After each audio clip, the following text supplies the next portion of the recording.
Усны компакт Улаанбаатар хотын ус хангамжийг баталгаажуулсан он цагийн товчон 2014 оны 12 дугаар сарын 10 түүхэн шийдвэр Америк нэгдсэн улсын мянганы сорилтын корпорац Монгол улсад 2 дугаар компактыг хэрэгжүүлэхээр шийдвэрлэлээ. 2016 оны 6 дугаар сарын 11-нд Монгол улсын эдийн засгийн өсөлтийг хязгаарлагч хүчин зүйлсийн судалгаа хийж 2 дугаар компакт гэрээний хөрөнгө оруулалтыг бүхэлд нь улсны салбарт чиглүүлэхээр шийдвэрлэв. 2018 оны 9 дугаар сарын 20 Монгол улсын ерөнхий сайд хүрэлцэх Америк нэгдсэн улсын төрийн нарийн бичгийн дарга бөгөөд мянганы сорилтын корпорацийн удирдах зөвлөлийн дарга Майкл Помпео нар мянганы сорилтын 2 дугаар компакт гэрээг албан ёсоор баталгаажуулж хамтарсан тунхаглалд Америк нэгдсэн улсын Вашингтон DC хотноо гарын үсэг зурлаа. 2019 оны 1 дугаар сарын 31 Монгол улсын их хурл мянганы сорилтын 2 дугаар компакт гэрээг соёрхон батлав. 2021 оны 3 дугаар сарын 31 5 жилийн их бүтээн байгуулалтын аялал эхэллээ.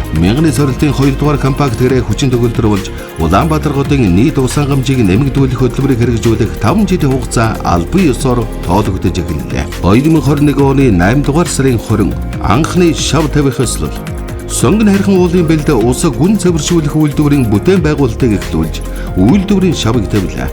2022 оны 7 дугаар сарын 4 ус хангамжийн шинэ эко усврыг бий болгох шувуу фабрик биокомбинат орчмын газрын доорх усны ордог түшиглэн 30 гүний худаг үхий Улаанбаатар хотын хамгийн том эко усврыг байгуулах ажлыг эхлүүллээ. 2022 оны 8 дугаар сарын 25 шинэ төв зөвлөх байгууламжаас гарах хаягдлын усыг боловсруулж дулааны 3-4 дугаар цахилгаан станцуудад нийлүүлэх хаягдлын ус дахин боловсруулах үйлдвэрийн шавыг тавилаа. 2023 оны 7 дугаар сар дахин ашиглах цэвэрлсэн ус дамжуулах систем Дулааны цахилгаан станцуудын техникийн усны схемийг өөрчилтийн барилга угсралтын ажил эхэллээ.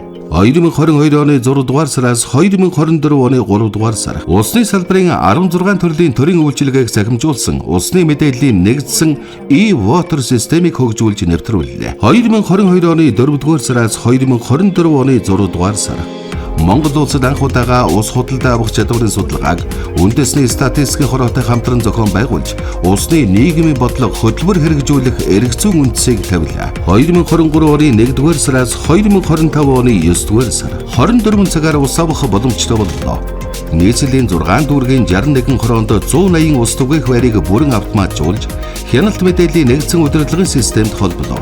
2023 оны 3 дугаар сараас 2025 оны 11 дугаар сар улс сувгийн удирдах газар Нидерландын ус ашиглалтын байгууллагын түншлэлийн хөтөлбөрийг эхлүүлж улс сувгийн удирдах газрын 180 гаруй инженери техникийн ажилтнуудыг Нидерланд улсад туршлага судлах нийт 11 удаагийн сургалтад хамрууллаа. 2024 оны 12 дугаар сар үйлдвэрийн хаягдлын усны стандартыг батлуулж үйлдвэрийн хаягдлын усыг урьдчилан цэвэрлэх гарын авалгыг боловсруулан үйлдвэр аж ахуйн нэгжүүдэд практик ач холбогдолтой их сурвалжуудыг бий болголоо. 2025 оны 9 дугаар сар Монгол улсад анх удаа газар доогуурах сүүлгээ хийж шугам хоолой татах шинэ технологиг нэвтрүүллээ. Компактын бүтээн байгуулалтын хүрээнд нийт 1710 м сүүлгээг авто зам, төмөр зам, голын доогуур хийлээ. 2025 оны 9 дугаар сар Дулааны цахилгаан станцуудад дахин ашиглах цэвэрлсэн усыг хэрэглэхэд зориулж дотоод схемийн өөрчлөлт тоноглол шинжилгээний ажлыг хийж гүйцэтгэлээ. 2025 оны 9 дугаар сар 10,000 модыг дүүцүүлэн хамгаалах ажлын хүрээнд тарж ургуулan нийслэлийн байгаль орчны газар хүлээлт өглөө. 2026 оны 3 дугаар сарын 16 жилд 18 сая км хаягдлын усыг боловсруулах хүчин чадалтай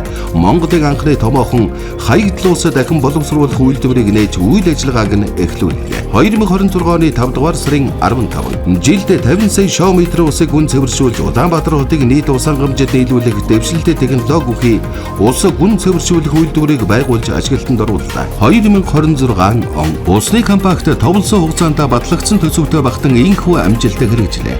Энэ удаа Улаанбаатар хотын ус хангамжийн шир эхлэл компактын өрөөгөөжийг Улаанбаатар хотын нийт иргэд хүртэхээс гадна Улаанбаатар хот өргөжин тэлэг эдийн засаг өсөх чухал суурь дэд үтсийн нэг ус хангамжийн асуудал ойрын хэдэн 10 жилдээ инхүү баталгаажлаа.